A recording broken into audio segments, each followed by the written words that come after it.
why is that you want to concentrate on zombies and not the other things? There are a couple reasons for that. I mean, there were already, like, True Blood was doing the multiple monster universe, and that's part of it. Also, what's that show, Being Human, that has the werewolf and ghost, or werewolf and vampire and ghost? But anyway, so other shows were already doing that. And then I will also admit that part of it is my own weird zombie bias.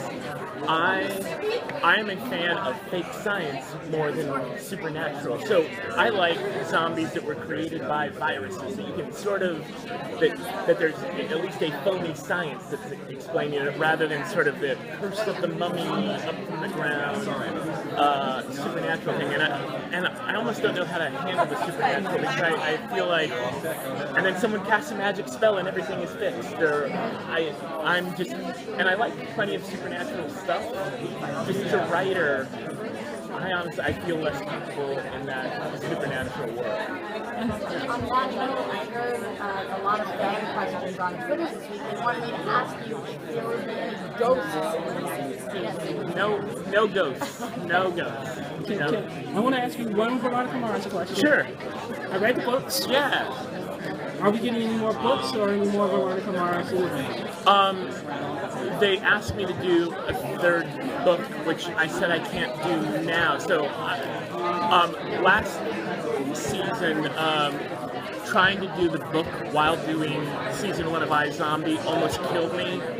And I can't do that again. So if you want more more Veronica Mars books, you have to hope for the demise of iZombie, because trying to do both those things at the same time. But here's an obvious question. Yes. Any chance of getting anyone from Veronica Mars on guest starring on iZombie? That we're going to do.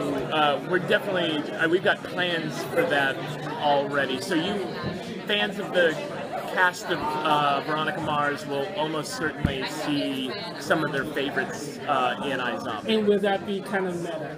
It'll be very meta. In fact, I think in episode 1, one of the characters makes a Veronica Mars jokes. It is super meta at that point, yeah.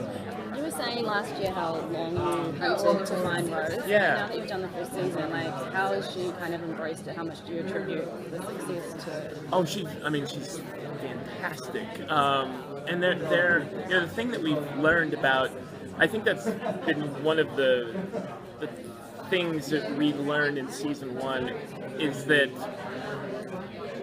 the more she eats the brains of pure archetypes, the easier it is for Rose to play it, and for that humor to translate. There's some things like,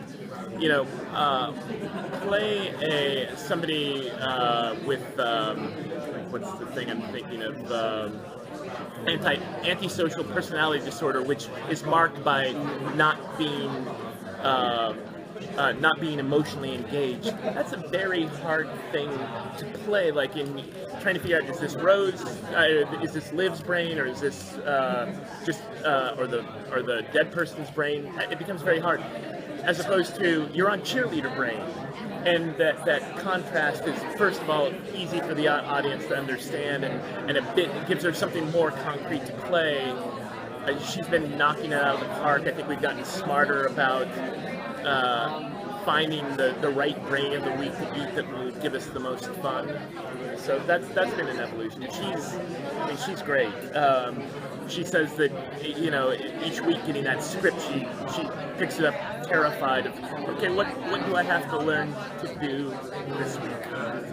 And after doing Veronica Mars, what's it like to actually move into a new realm like this and actually start sinking your teeth into something new and fresh?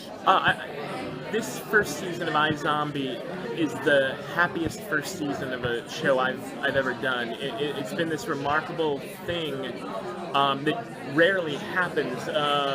Usually on the first season of a show, the network and the studio and the creators of the show are all trying to get on the same page, and you end up butting heads a lot. You want something that they don't want creatively. And this season has been a dream. Everyone kind of saw the show the same. They've been lovely to us. it's a season where all we have to focus on is doing the show we want to do. Certainly they give us notes, and but we're so close in what we're trying to do that it's been a lovely ride. And the cast, they're great. They are all buddies up in Vancouver. It makes things easy. It's just the smoothest ride I've ever had. It's weird because it feels like a perfectly formed first season, and it's kind of like how I felt about The Flash, where your season feels so perfectly formed and perfectly produced that where do you go in a season 2? And because season 2s are always about topping the first season. Right. Because the first season is so rough. Yeah. But this is so perfectly formed. How do you go about approaching season 2? Well, to back up a hair, just like I'm a big believer in season finales that feel like finales, where we build the season.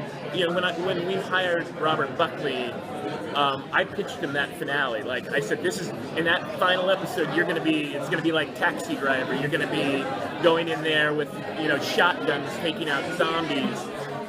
So we really have a plan in mind, but because we do that, every season becomes a pretty big reset, and you hope you have something that will excite fans. I think we do. We pretty much told the audience what the big season 2, or what one of the big season 2 storylines. At the end of the finale, or somewhere in the middle of the finale, the Steven Weber character, the head of Max Rager, says, "We're going to take out all the zombies." And that's going to be a big part of season 2, and it's going to force Liv and Blaine to be very strange bedfellows, because they don't want to see all the zombies taken out. Do you think it cheats fans to leave one cliffhanger? To leave one as a fan of television, and I love television, I'm a fan of so many shows, I don't think that a finale has to answer every question and resolve every storyline.